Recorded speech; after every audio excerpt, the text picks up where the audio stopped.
Show the people.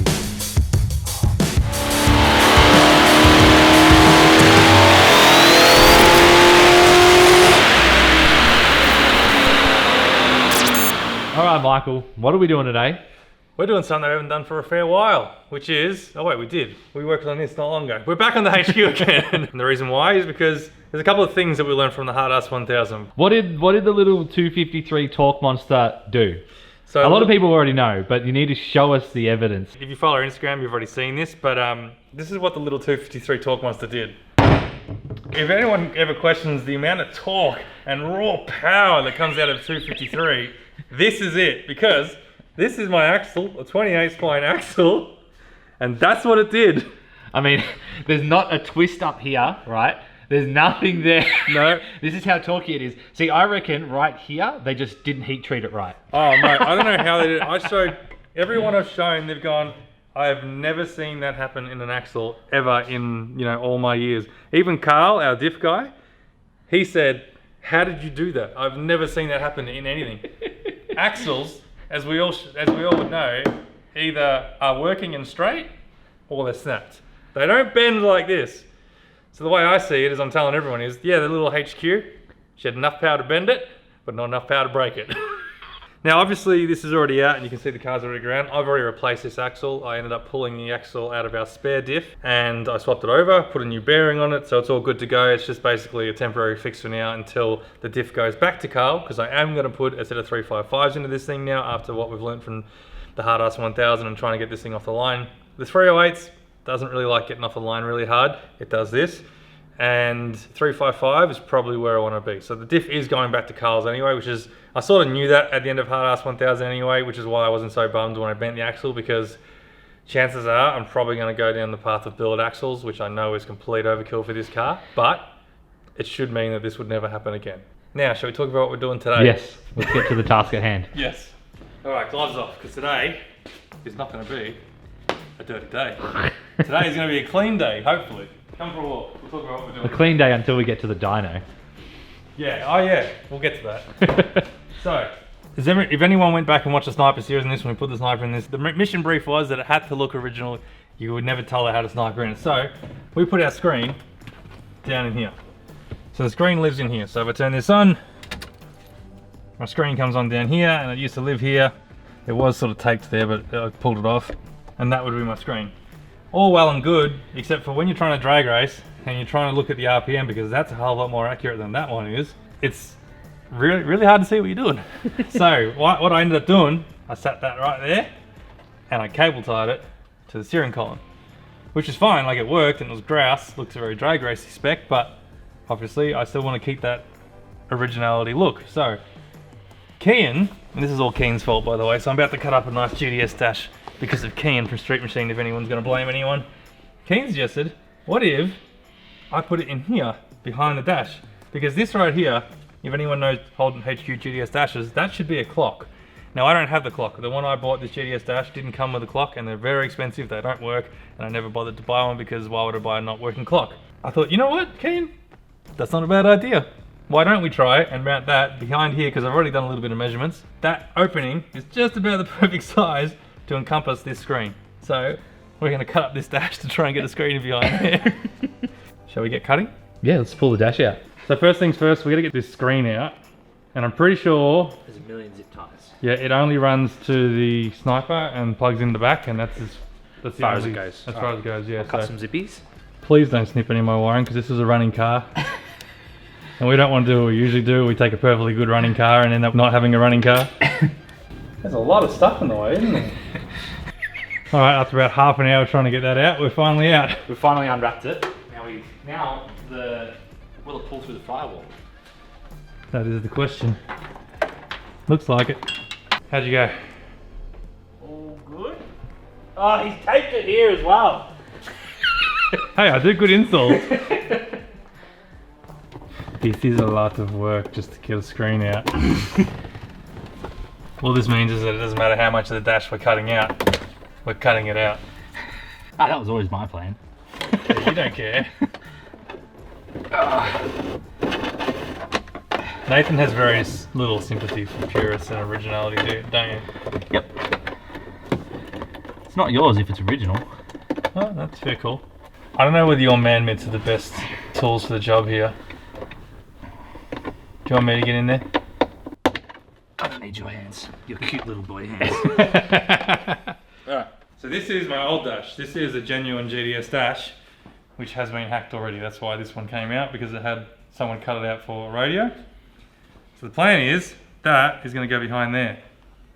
I reckon we just take that all back to that flat. Yeah, well that's sort of one of the things. Actually, the screen's not as big as I thought it was when it hasn't got the big backing on it. Get the Dremel. Yeah, get the Dremel. Let's do it. So, to better describe what we're doing, what we want to do is we want Putting to... a digital clock in. Yeah, put a digital clock in essentially. It's going to go behind here. Now, to do that, we're just going to have to cut this out on the other dash, obviously. Cut that out so that sits flush. I've already looked at it because I sat this on the other day like this. And Oh, that's better. it's pretty much, it's pretty close. Like you can see a little bit gets cut off either side, but not a huge deal. And I looked at it before, like I've gone through all the settings as many as I can find, and nothing is really going to be out of reach. Yeah. I don't know whether I'm going to have it like that, so I show the sniper, or I paint this so you don't see the sniper because I don't really want to see it. Because if I had it low, I see it creates that gap. Let's get that dash out, see what we're working with. First thing we're going to do, which I'm going to need a glove for, is do the hardest thing you're ever going to do when it comes to working under a dash on HQ, and that's push the damn button on the light switch to try and get the little doover out. Let's do that.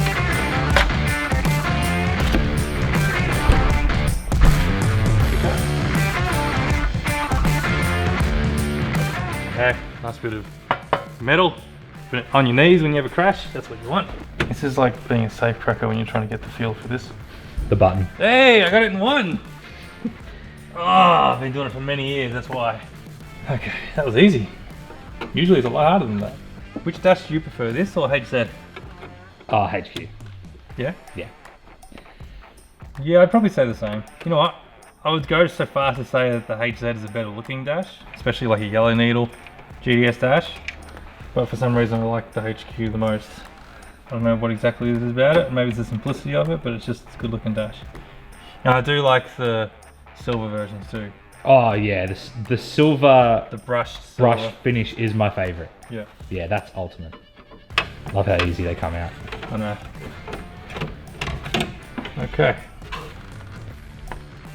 Oh, there we go. Oh, that's easy. You might sit the screen back in, the fascia back in, and see Measure it. how much How gap much we have. space there is. I have a Yeah. feeling it's hard up though, so it's not. Yeah. Oh, actually. Looks like there's a bit of. Well, I got a whole finger in there. Is this a thick? Ooh, it's pretty close. Like, actually, there's a bit more room back there than I thought there was going to be. It's not. I reckon we should just cut it out, or even cut the other fascia and use that as a dummy one. Tape it to the fascia, and then see how much it bends it out. How much is contacting the steel. I think that probably sounds like a good idea. Let's use a dummy one, eh? And see. Because this is actually not that thick. I thought this was thicker. Maybe because it was in the holder. Yeah. Even that looks good, to be honest. Yeah, that actually doesn't look too bad like that. That'd be a quick install. Okay, it's not too bad. No. Simple solution, Sammy. No. We said we're going to do something, so we're going to cut the other one, Alright, and we're we'll cut the other going one. to test it. Okay, let's And we're do going to it. test it to see how it looks. And if it doesn't look as good as that, we're just going to stick with this. Alright, let's do it. Goodbye.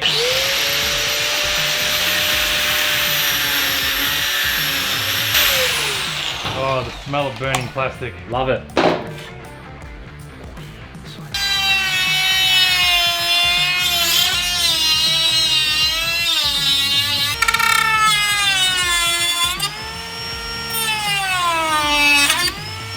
Well, this old original plastic is pretty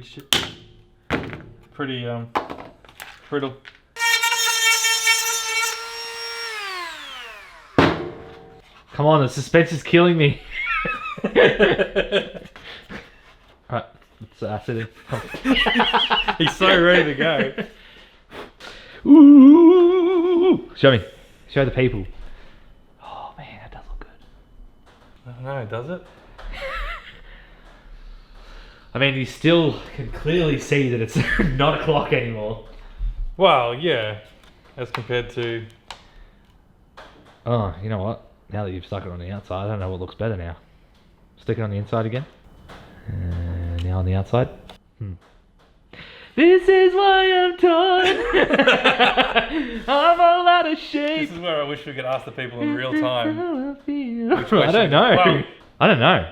It looks a bit dicky with the circle and frame around it. yeah, I'm wondering whether it doesn't look as good as what I was sort of thinking it was going to look. I'm in two minds. Yeah, me too. This is weird. We've never done an episode where we've gone, I don't like it.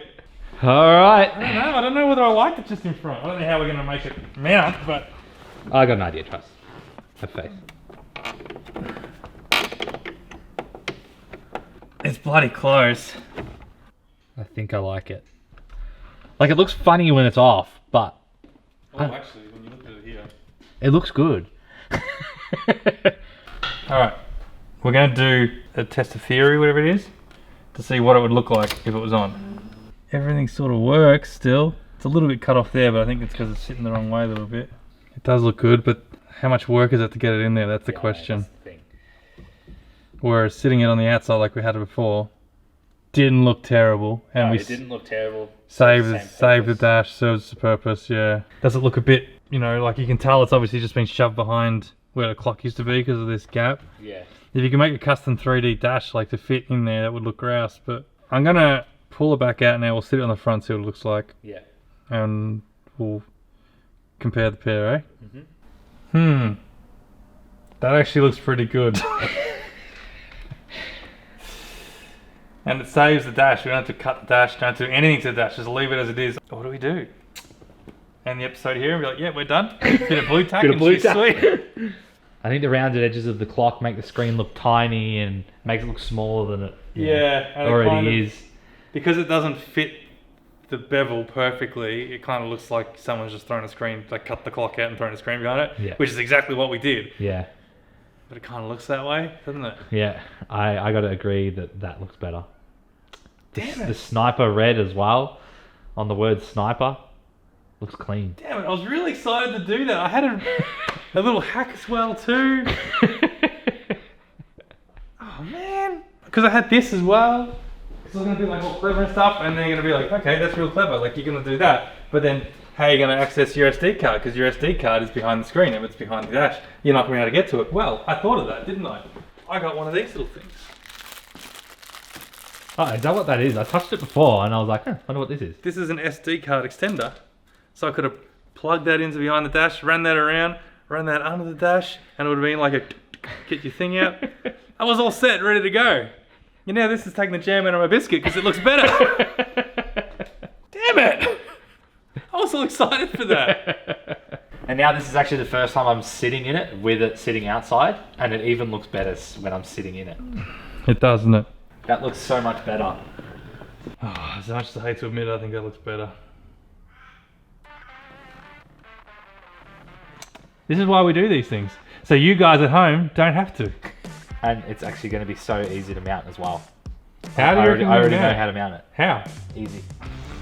Well, this is the sign right on Nathan coming out right here. Oh, he's gone 3. Mate, this is going to be strong. Do you like our use of our Hackshop fender covers as our little workbench here as well too, to protect it? See, very versatile piece of kit. You can get yours at hackshopgarage.com.au. I got a mount to go there. Yeah. Right.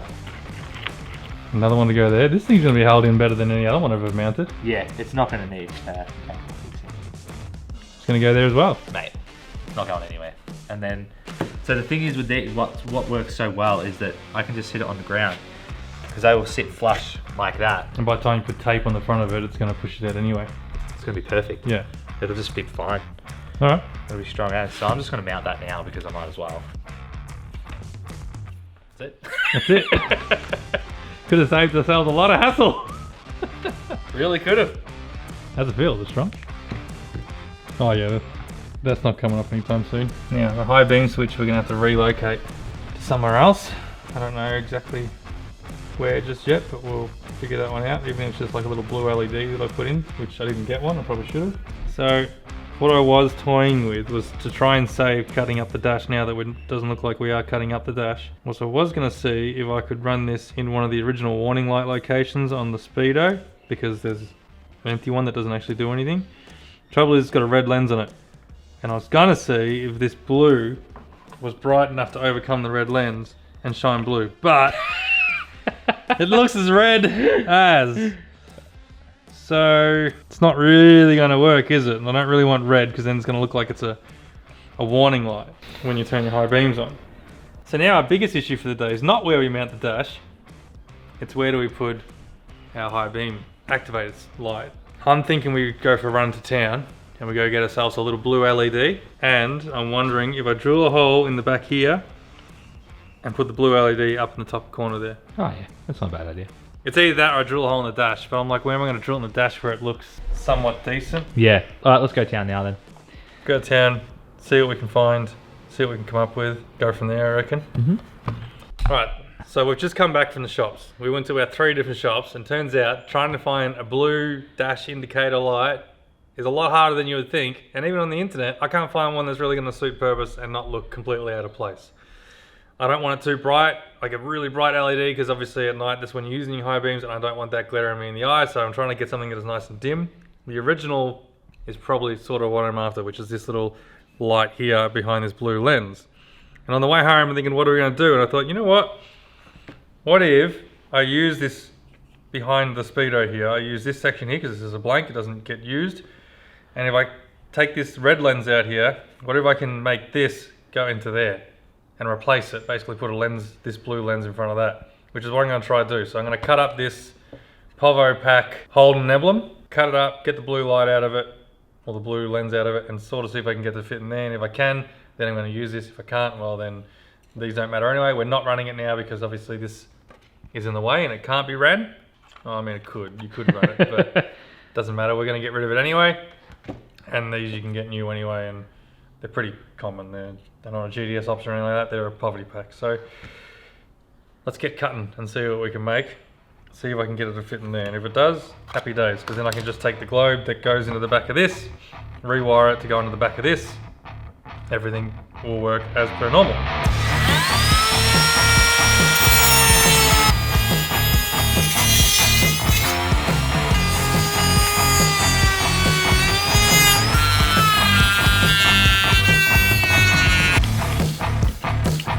Sorry, Holden. Man, you've really gone full hack just for a blue light. I know, right? Doesn't even get driven at night.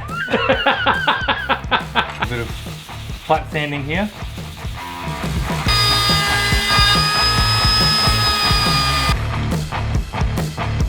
Beautiful. Okay. So that will go in there. We'll give this a lick of paint now, real quick. Then I'll glue it into place. So I'm going to pull the pins out of the original globe for the high beam switch, or high beam lights, because I figured out that the pins that they use are the same as the pins that go on the back of the Speedo warning lights, so I can swap them over, which makes things nice and easy for us. I can wire these in place, now we can basically plug it all in, and it's just going to look factory.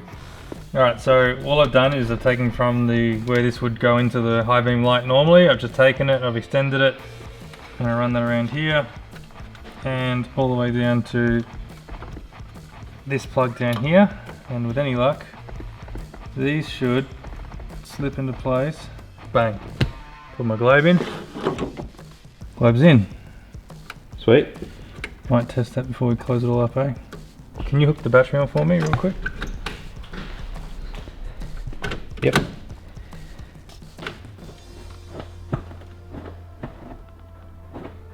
That works good. Also, why is my switch? It looks like your switch is just packed up. That's good. All this is for nothing. I don't reckon I got lights. What have we pulled out of the system? And it just repeats. I'm gonna hot glue in. I'm gonna get crafty. Get crafty with Nathan.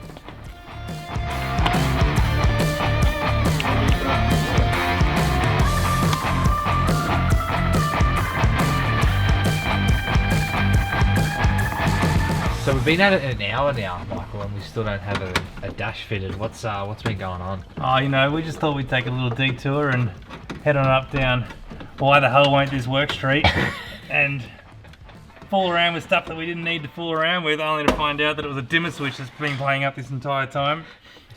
No, so we put in our little globe here for our high beam switch, and we thought, you know what, before we put all the dash back together, we should probably test it to see if it works. Went to test the system, put on the high beams, no light. Okay, I just changed the wire, changed the globe. Maybe I'll check my wire, make sure it's all good. That's all good, that checks out. Hey Nath, why don't we have any headlights?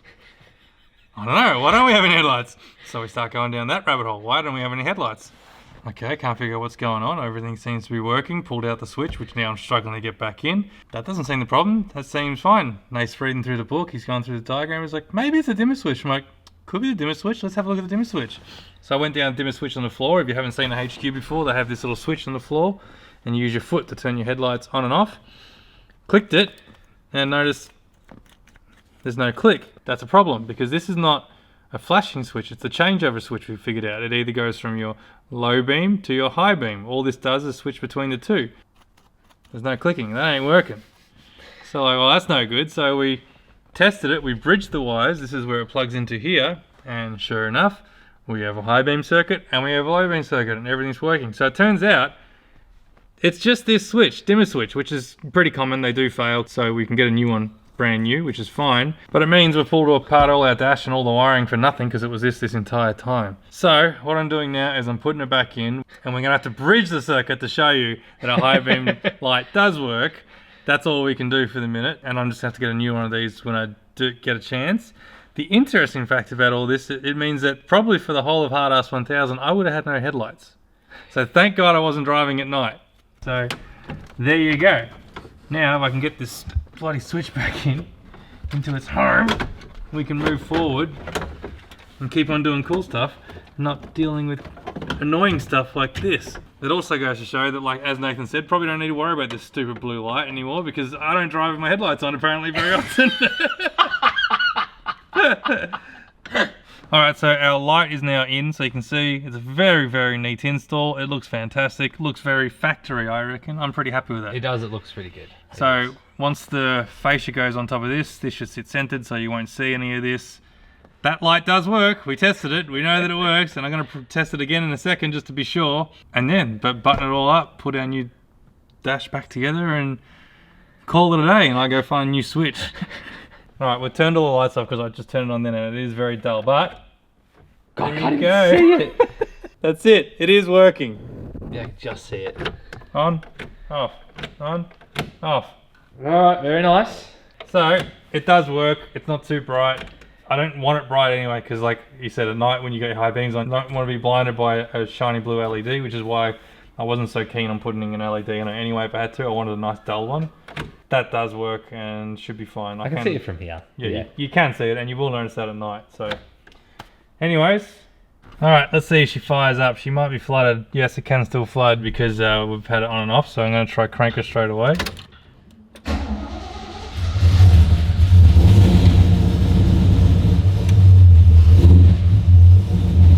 There we go.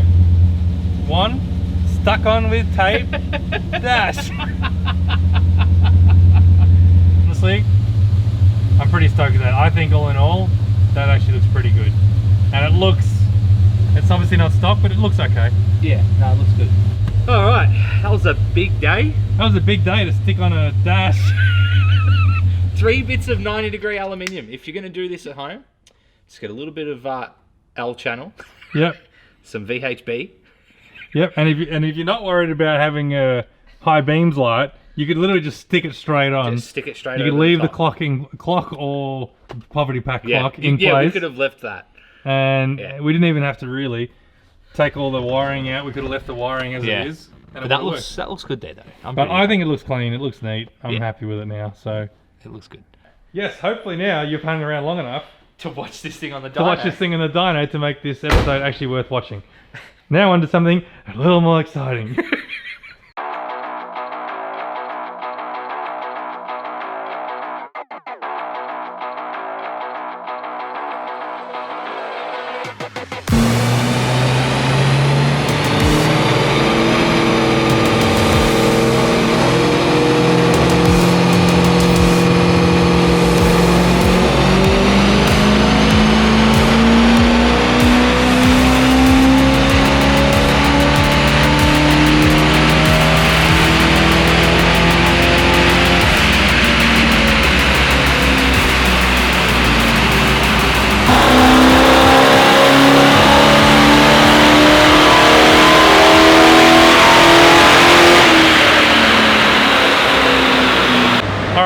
Down here at the dyno, Jake has recently moved shops. He's here set up in a new shop. A bit noisy in here because this is a workshop, so sorry if you can't really hear us, but we're going to try and see what we can do with the HQ, do a couple of base rolling pulls to see where it's running, and then see what we can do now that we're dealing with something that can be controlled through ignition timing as well too. We're going to set it up, see what happens, Jason will play with it, see if we can make any more power to help us try and get that infamous 14-second pass. Anyway, let's see what we can do.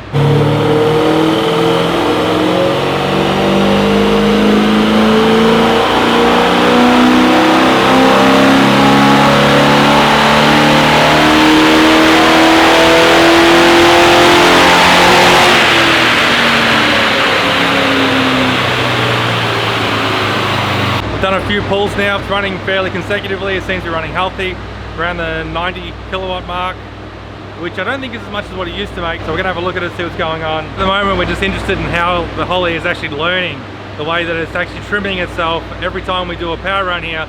We've done 3 now, and we haven't adjusted anything. The Holley software in itself is adjusting everything, setting up a base map, and it's slowly increasing power all by itself. We're not adjusting anything just yet. But now that we've done those 3 runs, we're going to try close the loop so it's not adjusting itself, and we're going to try see what we can do to make it just that little bit better. Very interesting to see how the Holley works and how the Holley's trying to figure itself out. It's pretty cool.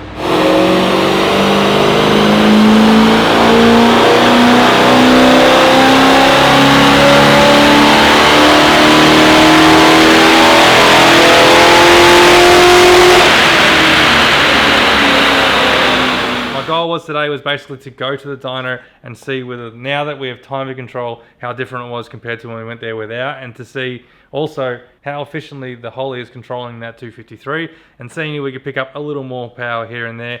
Turns out the base map that the Holley has been building this whole time, because it is a self-learning system, is actually really good. And straight away Jake pretty much said, like, this is pretty much at exactly where he would have put it anyway as a tuner. So really impressed by that. We managed to put a little bit more tweaking into it and just get a little bit more horsepower, but overall wasn't really noticeable compared to what the base map was. We played with the figures a little bit and managed to get the torque line a little bit more linear, especially down low, and I could feel that driving home today. It felt way better down low compared to what it did before today. Now, this is the first time that we have ran this car on a dyno since installing the Hyperspark, so for a lot of people that have been following this journey of the Sniper on the 253 in this thing, it is the Hyperspark distributor, which allows the Holley Sniper to control timing, and made it a perfect car to drive now, whereas before it was we're really battling with it, which is why we had so many issues with it on the dyno the first time we tried it with no timing control. For some reason, we're not exactly sure why the Holley is still trying to play with the fuel levels and trim it and such, and it's kind of doing it a little bit erratically. It's not quite doing exactly what we want, but the car is performing really well. So very interested to see how that goes on the track. Now, speaking of track, in a couple of days, we're heading to the Optima Ultimate Street Car Challenge. That is going to be Saturday, the 20th of April this month. So only a couple of days away from this being released. We are taking the Fairlane and we are taking the HQ. We're going to be competing in the event, even though we're going to be completely out of place compared to all the incredible builds that are going to be there. But we're going to be there. If you want to come down, come say hello. We're hoping also to have some merch there. So if you want to come along, get yourself some merch to support the channel, it would really go a long way. And we really appreciate it. But it's going to be an awesome event. It's going to be awesome fun. Putting the screen back in the dash is so much better driving on the street, because now I can actually see all my information right there in front of me. I'm not looking down at my center console anymore. It looks way cleaner, and I really like it. I'm really happy with it. I hope you guys think it looks good too. Anyways, hopefully we see some of you down at the Optima Ultimate Street Car Challenge, and for everybody else, we'll see you in the next episode. Look at this poor man's IC7. Oh, let me put my glasses on to see my revs. He's not wrong. He's not wrong. See, like, Oh, cute pen. hey, does yours come with a pen? No. Is yours touchscreen? No. Brilliant idea. Thanks for the brilliant idea. What brilliant idea did we give to somebody? Bending axles is fun. Oh, no, making our VTR adjustable shifter mechanism that we did. Remember all the way? Oh, yeah. Someone else made their own. That's funny. Clint, yours looks a lot better than ours ever did, but that's grouse. Take 2. Ah, I love cars, I love cars, I love cars, I love my job, I love my job. No? You don't want to go in? 2 out of 3 ain't bad. We thought today was going to be a quick job. I know. Half day. It's taken nearly the full day just to stick that on with some sticky tape. We spent an hour going to J-Car to try and get a blue LED, which they don't have. And then we spent 2 hours trying to fix the lights. For a dip switch, which we don't have. Just doing sit-ups. Nathan was doing sit-ups then, just really... It is bent though, look at it. I mean... That's so funny. It is, isn't it? But anyway, so whoever doesn't believe a 253 is a torque monster, there's your evidence.